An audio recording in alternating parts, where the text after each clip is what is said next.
VCon and the kind of stuff. That's where the name VCon comes from. It's a document format that you write that is in some way protected and authentic. So a VCon, the best highest to empower customer privacy. The core idea of a VCon is you've been asked by security professionals, do you collect personal information? And my answer is, I hope not, but I'm sure I do. And I think that's the most honest answer I can give you, because who knows what's inside that thing? And even if I knew, I didn't know where it came from. To store them, to interchange them, and to work through their life cycle. Customer data has a life cycle. We'll talk about that in a bit. Here's another way of looking at it. A VCon is like a CDR, but for robots. And so this might not be the room I have to explain a CDR, but it might be a room where I have to explain the robots, but maybe not. When we have a CDR, it tells you who called who, how long it took, which is as little as you could possibly imagine about a conversation to mention. Robots can use every part of the conversation. They could use the media, they can use the video, your facial recognition, your voice recognition. They can use your identification. They can use the prior analysis of your conversation. A VCon is something that we can feed into a robot. Which sort of implies that VCons, because they're holding this personal information and we're giving them to robots, seems like a good idea. They can be signed and encrypted so that you know that the VCon you got is authentic. The integrity is intact. The person who put this VCon together and sent it off to you, you can guarantee that it hasn't been changed. Even when the media that it references and it's external, we can guarantee that that hasn't changed either. And it can be encrypted, so you can save it at rest in an encrypted form, even if your database is not.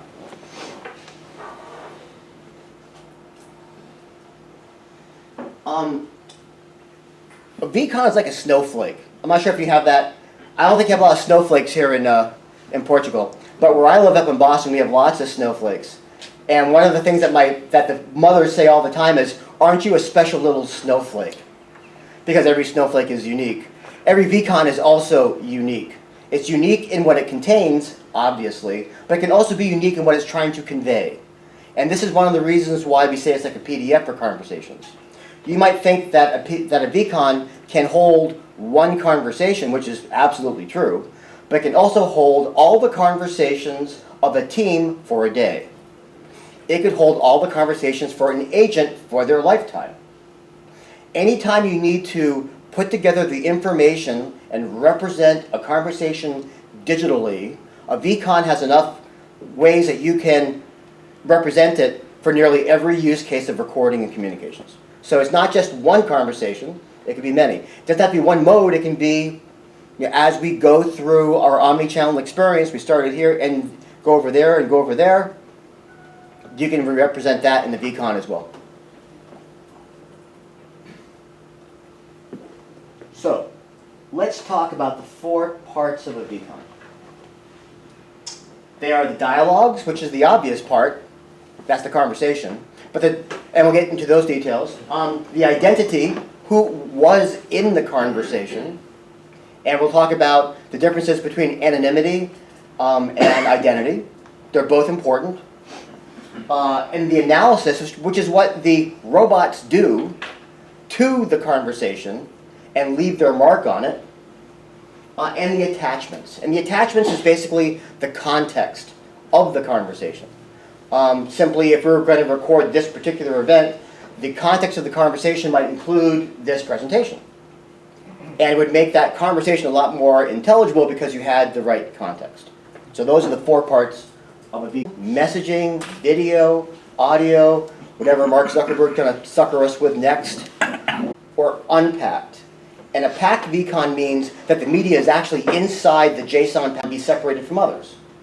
If you wanted to put them all together and put them in an email and send them, that it's a great time and place for a packed VCon. However, there are other large media files being transferred around your infrastructure. That's a great place for unpacked VCons, and both are tamper-proof, and both can detect changes if they are. Identities, Alan and Thomas, would be Zoom, because Zoom is a conversation. This has a lot of applicability to stir and shaken. Who actually, made the phone call? The next part is the analysis, which is the commentary on the. Okay, now this is really as wide as your mind wants to make it. The analysis inside of a VCon is simple. It's really easy to create them and attach them, and you can do things like I can analyze this conversation and say that person's angry. Someone tells me it's his birthday today. Here's a conversation where I can and there's a very reason why you might want to do that, and we'll get to that at the end. And finally, the last part is the attachments. So,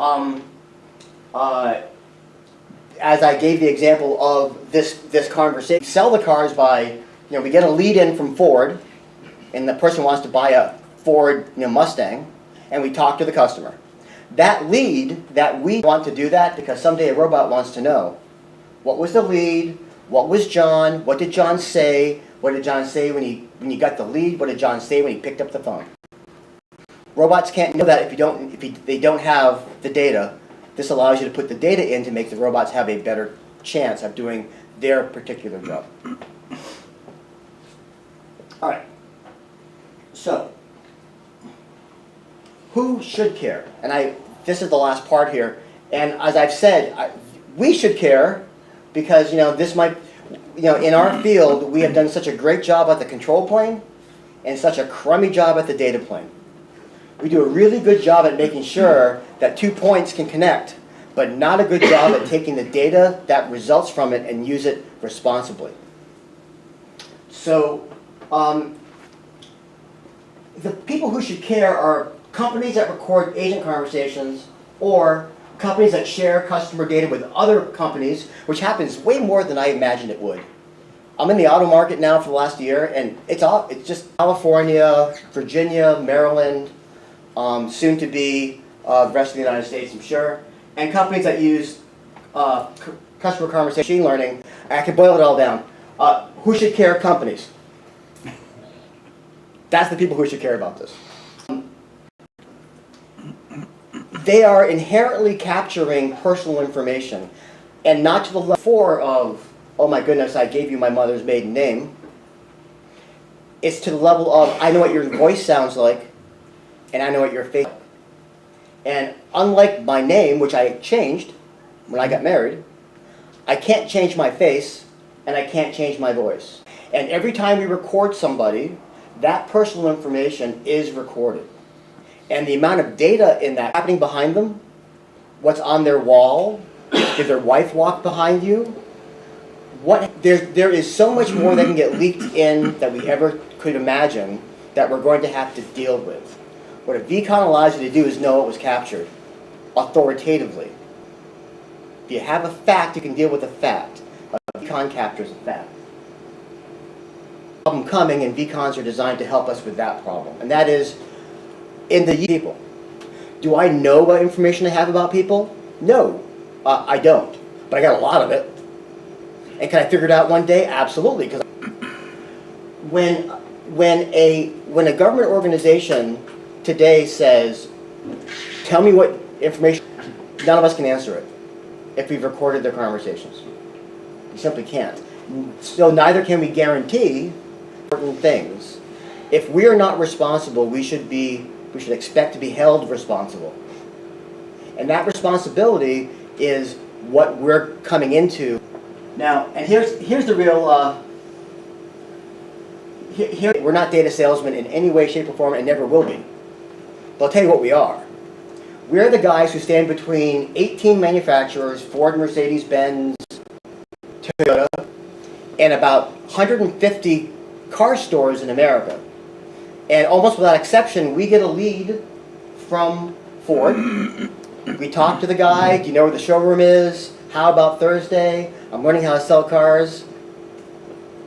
And then I give it to the showroom and he goes, yes, I'll be there at 4 o'clock. I shared the information. Ford shared the information with me. I shared it with Jack Madden, Ford of Tewksbury. That information was shared right down the line. If a customer goes to Ford and says, please delete my data, Ford has no opportunity to say, sure, I can guarantee I've deleted your data. They can't, because they don't know where it went. We don't track our data. We don't know where it went. We don't know what happened to it. And I understand you can't ultimately track data, but there isn't even a way for the good guys to track the data. You can't be a good guy and do it.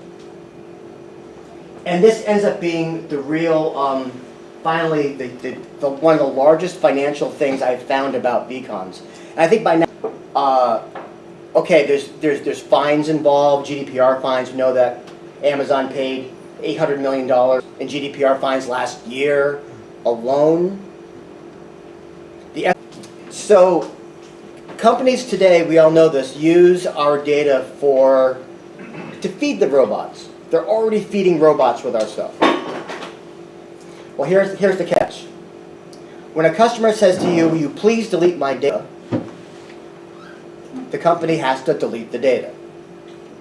If the company used your data in a model, customers they use to make that model, no. Speech or something like that, currently costs somewhere around $50,000 to be the exact same amount of energy that is contained in a railroad boxcar of coal. That is the environmental impact of retraining a model.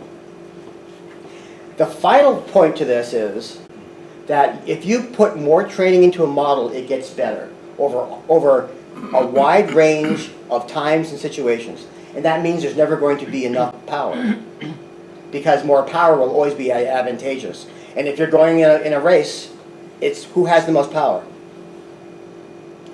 vCons allow you to be smart about the customer data that we use. And so vCons are designed to allow us to have a tool to actually manage that upcoming problem. Involved with this, and I hope that you're involved with this as well, is because we can move the needle. We can think new thoughts. Can't go to sleep. You know, it's great, wonderful for that. There's now a draft in the IETF that I wrote with Dan P, one of the guys I worked with in the original SIP phone, and it here, one at IETF, and you can ask me. My name is Thomas. I'm Strawlid. And I want to thank you for your attention. And if you have any questions, let me know.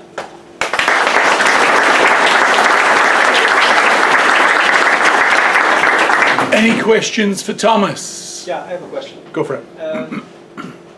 It seems like a great idea to put together all the data and sources and all of that, but shouldn't this actually be run on top of a blockchain so you can keep track of who accesses? That's a great, so the question is, if you didn't hear it, shouldn't this be running on top of a blockchain? Yeah. And my answer is, I'm sure it's gonna. Right? This is, the vCons themselves are a data standard meant for interchange. And having the IDs of a vCon on a blockchain makes entire sense. 100%. There's going to be a lot of really great applications, I think, that involve vCons. And the alternative to tracking automation use, so it's a foreign key issue either way. For it, you'll do that. And that's one of the reasons why it's not part of the standard. So you can put it either way. One of the military play here, this really is, I think, going to be the question was, where do we think the pressure is going to come from for the big mass market players that you can think about? And when we think about AI, we think about it appropriately. I believe that vCons will be part of a standard enterprise data engineering scheme, where the data engineers of a company will be doing that because customers will say, I want to be forgotten, and they have to be forgotten. This is a classic data engineering problem. There's going to be Salesforce implementations that say, please give me a list of all my disgruntled customers that I talked to today. Well, where are they getting that information from? The data engineering department. Yes, I do, and let me just be really. And what more could let me know what your age, sex, or race was, but your visual or your audio? Absolutely, yeah, absolutely. The only reason they're not doing it now is because there's no state of the art to do it. Yeah. So, Thank you. You're welcome. excellent. Good. Thank you so much. Thank you so much for your attention. Appreciate that.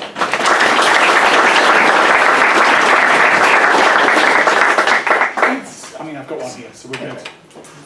Great. Okay, so moving on. Sorry. So the way we're going to structure it is I'm going to run through some of the open source survey results, and then because of some of the questions we asked, particularly around DDoS and security, that will dovetail nicely into Sandro's presentation.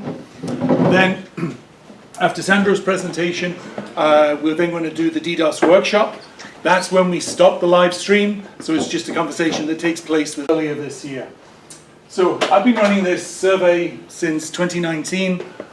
We kicked it off really just to gather people's experiences of using some of the open source projects. The reason people kept asking me about the projects, and you know, as much as I value my opinion, it's just my opinion. In the sense that we get the community's view on how they view the different projects, and also all the issues that occur around open source. And what we did this year is, because, to be frank, from year to year, there isn't that big a change in how the community views the project. You know, minor changes. For example, around DDoS, security, still shaken, IP messaging and SMS, because why not? Because Subspace had just closed down, so we were like, hey, let's see what the community thought. I was kicking that work off, so let's ask some questions around that of a key community in terms of its implementation and adoption. And again, why it keeps growing in terms. So one of the changes, I know I need a stick because the pointer doesn't work on screens, but you can see we were European biased. It's just, you know, it's where the interest was coming from friends of Alon. And also, in terms of the mix of people across, I think it's in the industry. And the other thing that was really nice, we had fewer consultancies, the survey response. So again, that was nice to see that sort of broad, similar, you know, 114 versus 120. You can see we basically just did the questions better. I don't pretend to be an expert in filling, you know, completing questionnaires. You know, some of the earlier questionnaires really did suck.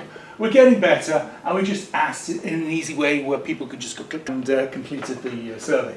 But as you can see, and this reflects from my experience of the industry, Asterisk is sort of top dog, then you've got Camaillio, OpenSIPs, Homer, FreeSwitch, RTP Engine, and a long list of others. And it's just, you know, a popularity, beauty contest. Okay, so again, that's just it. Difference between these two is just better question design, but it does give you a feel for what are the more popular projects that are out there. And of course, we look beyond just open source telecom software. We look across the gamut. Again, 2021 versus 2022. You can see the more popular web enterprise projects that are out there. And I've got a few of my friends. I live just outside New York City. They, work in financial services, or they do startups, small companies in the financial services industry. And apart from the open source telecom software piece, all the other software that they use is the same. It's just that little bit of difference. So whether it's Docker, PHP, etc., all you see those guys are using it. We also looked at across Linux and Redis. I just see, well, Thomas, in your implementation you're using it. I just see it time and time and time again when I'm doing analysis on different companies, like Mito. They have quite a snazzy real-time software platform. Redis is in there as well. Optimizing real-time communication traffic over the internet. And to be frank, the reason most WebRTC evolution and Web3 And Web3 is a marketing tool. It looks like they're going to have another bite at the cherry. Now they've done some experimentation on trying to get the business model working. We also asked some questions around SMS, onto end-to-end security and encryption for real-time platforms. Now, it's evenly split. So if you see a market evenly split, it means nothing's going to happen. It needs to be biased one way or the other. But when I look at this, it clearly touched a nerve, because in the no camp it was like, well, we have TLS, SRTP for SIP, that's adequate. And hell, the telcos are never going to do anything in, for dollar. And the yes camp offered a range of solutions that they're working on, very much copying the messaging folks, Matrix, etc., listing all the problems that exist in end-to-end for RTC. But there's a body that think there is a need for a more standardized approach, and of course there's always a group that says SIP's perfect, why do we need anything else? IPv6, this was an interesting one. Again, you support IPv4/6, however, on most of your deployments, IPv4 dominates. The only one where most of your new deployments are IPv6 is that list. Just to confirm, oops, sorry, jumping around, there you go. We then asked, and actually they were working on something. The no and the not sure's didn't justify. So again, this is a good example of device lifecycle management. Then we asked several questions around vCon. That's when we'll start asking more questions and getting more feedback around what needs to be there. But it's good to see that people got it. There were only a couple of, how many? Yeah, so it was less than 10% had no clue about vCon. So that's good. It shows the community is paying attention. We also asked, over the next couple of years, which companies do you expect to do well, to do bad? CCaaS providers have caught up. They've got APIs, they've got workflows. You saw in the Ring Central. Now, of course, Twilio in the financial markets has its bulls and its bears. And don't ask me why, but in the open source, this starts to dovetail into Sandra's presentation. We asked, do you have a solution in place for volumetric DDoS attacks?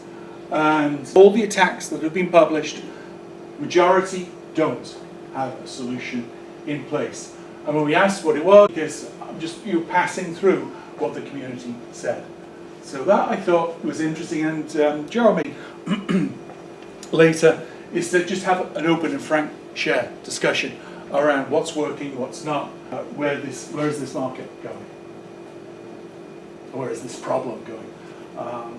Then this application level DDoS, and once you see the answers coming back, you realize, oh, damn, I really shouldn't have included the only on there. It should have been sort of your BTP, growing layer solutions for SIP, and with web attack surface, and there are a lot of solutions out there. But of course, I made the mistake of saying WebRTC only. It's relatively mature. The problems are understood. So of course, people keep it in-house for control. When we look at HTTP, suspicion, some of the in-house solutions are, a very lightweight solution. But we have something, absolutely, we tick the box.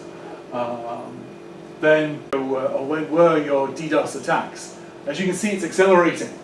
This was June, we were asking the question, and there have already been 20 attacks this year. So this is a growing problem. It's not going away at all, even with solutions being out there. And then when we ask, is it volumetric or application attacks, it shows it's an even split between both of them. So even though there are more solutions out there for application level attacks, because it's a more mature attack vector. Now, this was interesting, because this was starkly different to the previous year. We asked around internal security teams. So, last year was, is there one? And then, well, you can see, yes, most definitely, there is. I think this is a couple of factors. Security is growing more and more important. I mean, when I was just sort of standing, listening to a few people, it's there as a discussion topic within our industry. So it is growing in importance, but also I think because we had this even split between Europe, more important, people are treating it seriously. What do you use? Is it P? And I know when Sandra was looking, I've got 7 customers on Pro. You got to understand the open source solution as well.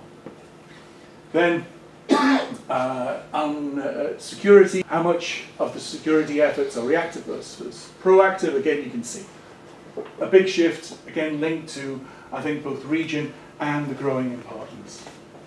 It's for North America, it's important, and of course, as you can see, big shift. And the thing that I found was interesting, and of course, people complain about stir shaking, and where did these guys come from?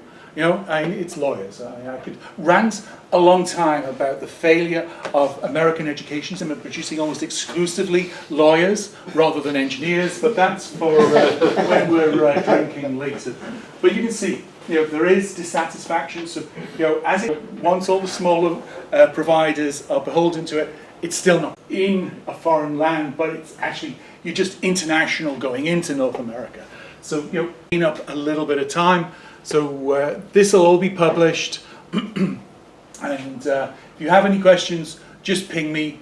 I was presenting at the TADSummit last month, so I know some of you have already seen this results. But again, it's just a nice dovetail to show the trend before we move into Sandra's presentation. So what I'd ask is we now move on to Sandra. If you could come on down and get yourself up. And as always, there's coffee, water, refreshments at the back. I think there's a few sandwiches left. Or I saw there were a few.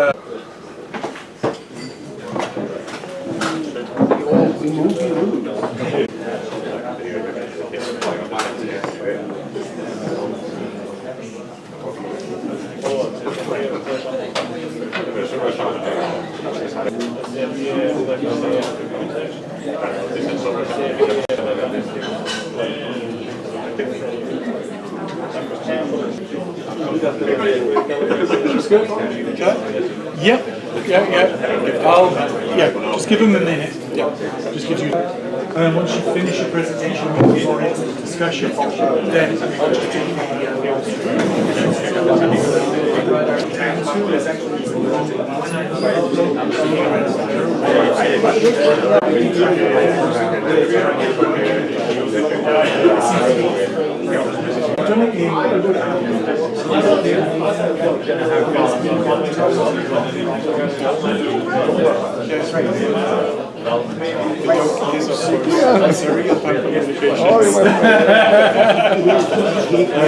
Okay, so let's settle down again. Whoops, did we lose somebody?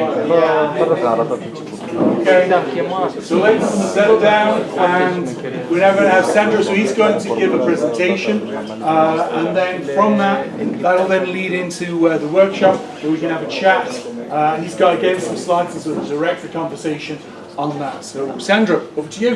Thank you, Alan. So, the presentation is called How to Bring Down Your Own RTC Platform, and it's about own DDoS simulations. And what I will do is, of course, I only have like 25 minutes, maybe less. So I will just go through a quick walkthrough of how to do simulations, and I'm going to be very specific to RTC services here. It's definitely not complete. There are certain topics that require a lot of philosophical discussion, and as someone else mentioned, as soon as your system goes down, I'm the author of Subvicious, the open source version. It's a security tool set for SIP. It's been around now, and I've been in InfoSec since over 20 years, 22 years, and testing and security consultancy in the area of offensive security. And I think Pink and the Brain, would have such an answer. Obviously, it's a lot of fun. You should really know how your critical services, your voice over IP service, your WebRTC service, any service that you use in real time, is going to react when attacked. to create a system, your business, that can withstand most DDoS attacks. You can't withstand everything. A reasonable amount, you should be able to do that. And if you have some form of protection mechanism, then, and most organizations have some form of protection mechanism or use technology that is known to be robust. It doesn't have to be, security technology, but it's known to be good. And it's often a hybrid approach. That's when you definitely want to test it out, because security protection mechanisms are often implemented, but rarely properly tested. Right? They might be tested, but the engineers say, okay, yes, good, it works. Until you test, you really should not make any assumptions, because from experience, we know that what often happens is that service providers find out that what they had implemented doesn't really work as well as different solutions for anti-DDoS solutions. You want to find out, how well. You want to know which one works best for your case, because everyone has a business, has limitations, right? Maybe it's network traffic bursts. You send it's the security solution looks for certain patterns, and the attacker can just change their patterns. Every organization has limits, right? So you have, there's no going around that, and there's going to be application bugs, and application efficiency is going to vary from one software package to another. So there's always going to be problems. Is to understand if which are our most critical services really. What do we need to do to protect against these attacks? How? So let's prepare for destruction. So first you need to decide on what you want to attack, right? And how. Are you going to be concerned with bandwidth saturation? Are we talking about generic protocol attacks? Now, for the first two, for the bandwidth or generic protocol attacks, they usually require messages with a large number of register messages sent in a short period of time, just as an example, or if it's an API application functionality, you're attacking specific functionality, then you need, you might do some initial tests, look at the memory consumption. Is there a slight memory increase? Oh, that might need attack tools. For bandwidth saturation and generic simple tools are usually enough. Like that. And what's flooding with a specific payload, an options message?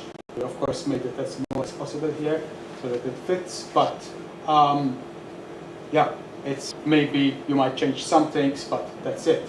And then you might also, decide to use Go routines so that 100 of those sockets and increase the traffic. Concurrency, which as I showed, can be, for example, or something else like that. And two things: the ability to start the attack and the ability to stop the attack. Now, start the attack, you can do something like this, right? With SSH, we're just using Linode CLI here, just as an example. If you have on Linode, if you're using such a provider, and SSH to them and start the tool. To stop, same thing, but use, which I think can be underestimated, but it's really important, because if you're attacked, it might lead to an incident. So make sure you have a backup plan, yeah, something like this would work, for example. Anyway, so you need attack nodes now. That's the third thing. The other that you need, these are the systems from where to launch your attacks. And you have different options, relatively cheap. Virtual machines, ideal for internal tests, some inconvenience. So check out their policies. This is kind of the disclaimer here. Next slide, which is about monitoring your bandwidth usage. Even if you're not testing for bandwidth saturation, if you're not doing such such attacks, you still need to do this. You still need to monitor your bandwidth usage. Because you might think that the application is suffering, but it's actually sometimes the bandwidth that is the problem. So if you're hitting that bandwidth limit, or near it, you're going to start causing trouble. And this will lead to incorrect results and a lot of frustration until you figure that out, unless you are, of course, monitoring your bandwidth. We have a blog post about that, of course. It was an interesting blog post. Check it out. I will advertise the blog later. And you want to monitor the bandwidth at two places, at the target and at the attack nodes as well. It helps when debugging stuff. And you want to monitor your application and the system resources. We found that when we're testing applications, it's really good if you have the ability to profile the application on the fly. Filing unless you need that, but if you can have that on at a later stage while debugging, it's very useful. To get the engineers involved, to monitor the systems, they need to be booked ahead of time. This is finally, you need a test environment. Now, you need a place to test. That's what I mean by a test environment. You should make sure that it's as close to production as possible, or sometimes it might be production, but of course you need that rate limiter that we talked of time. And you should probably start with the simpler tests before, because you're going to find problems during the testing and you want to start.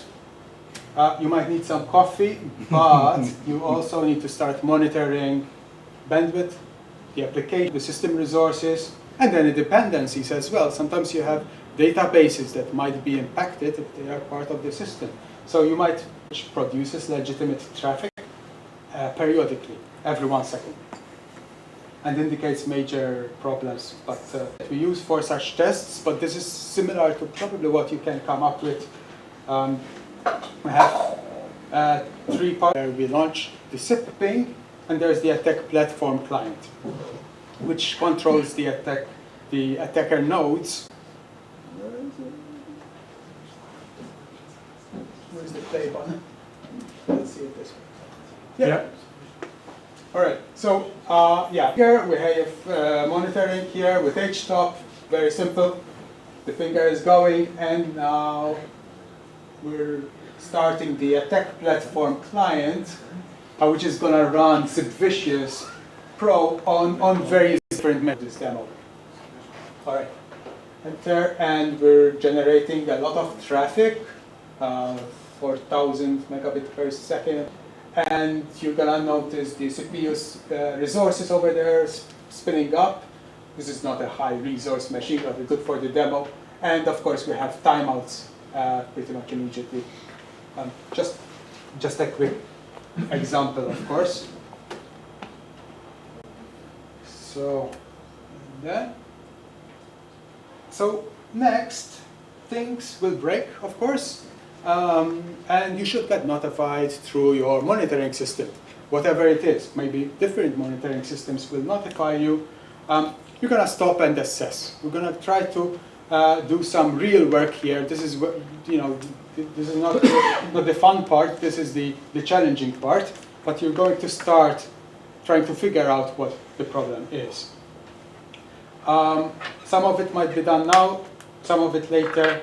But what's important is that you start looking for the root cause.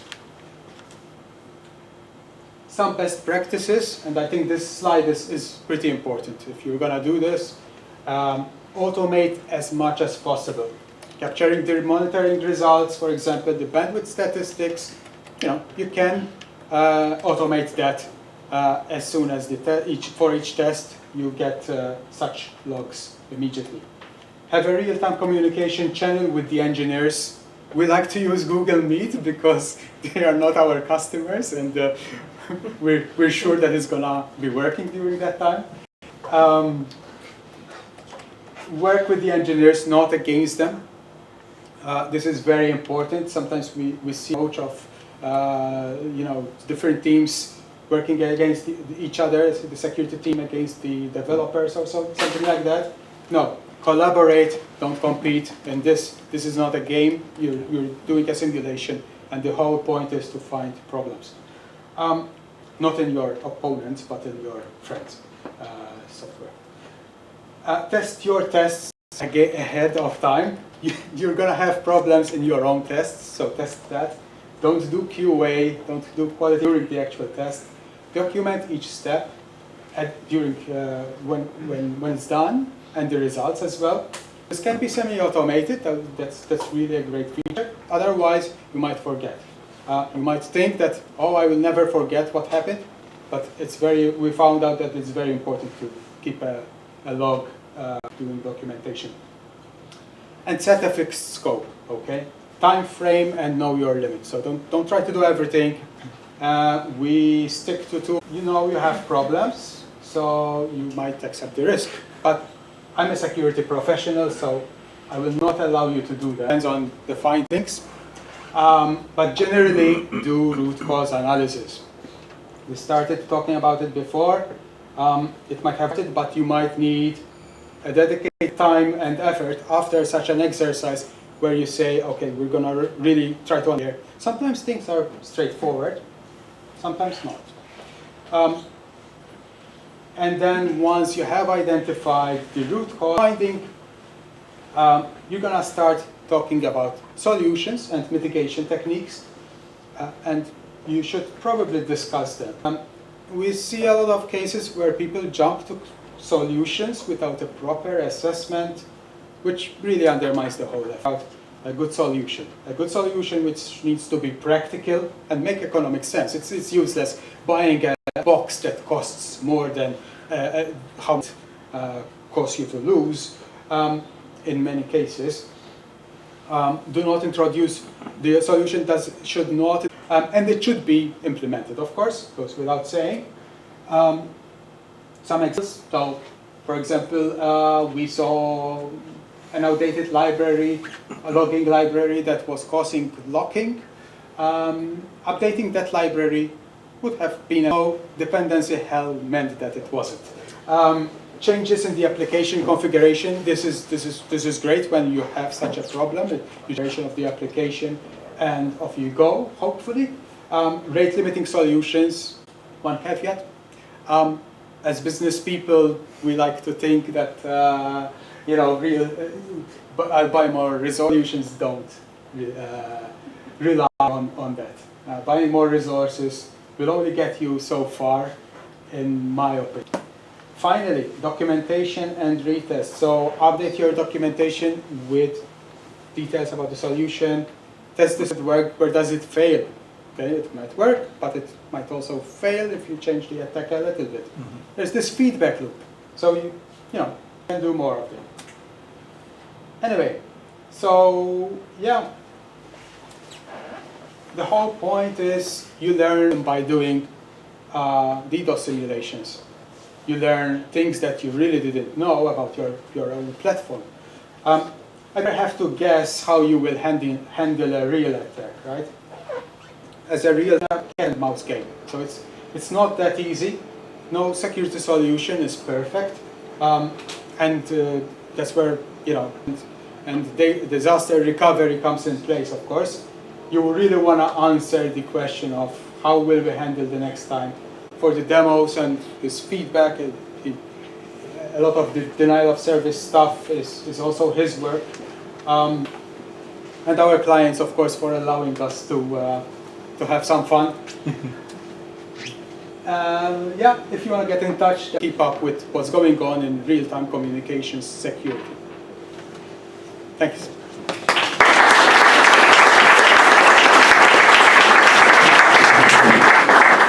Do we have any questions for Sandro? Yep. Hi, thanks for the presentation. So I would like to ask, what's your opinion on how well the open source project in the RTC world, like Medium, Free Switch, Asterisk, and so on, react to the security lacks that we found, and if they are addressed properly. So the question is, how well do the open source projects like Camellia, OpenShips, FreeSwitch you mentioned, react to the bugs that we found? When we did find specific bugs, we have reported them when we could isolate them. And yeah, they reacted really well. I mean, they fixed the bugs in the software and they updated they pushed off. Then software like OpenShips protect against attacks when you have them, as long as we can isolate them. Different configurations though. Security, I think, very good company to work with. Thank you. You know our setup. You helped us improve as well. Big carriers like Cloudflare for subbing and just bandwidth capacity. It works for us, of course, but what is your opinion on that? Is that the only move a smaller company can do to be protected? So, do I repeat the question? Yes, please. So, Jean is asking about many companies moving towards solutions such as Cloudflare to protect themselves due to limited bandwidth. If that's the only solution, is that what you're asking about? Yeah, in reality. I think that's why we have the workshop, because I don't have an answer. So yeah, I would like to discuss this further in the workshop. I don't really have an answer. I think this is quite a philosophical topic, and I do have some slides for the workshop as well about this. So that's a perfect timing. So let me turn off all the recording devices, and then you can move on to those. Sandra? Yeah.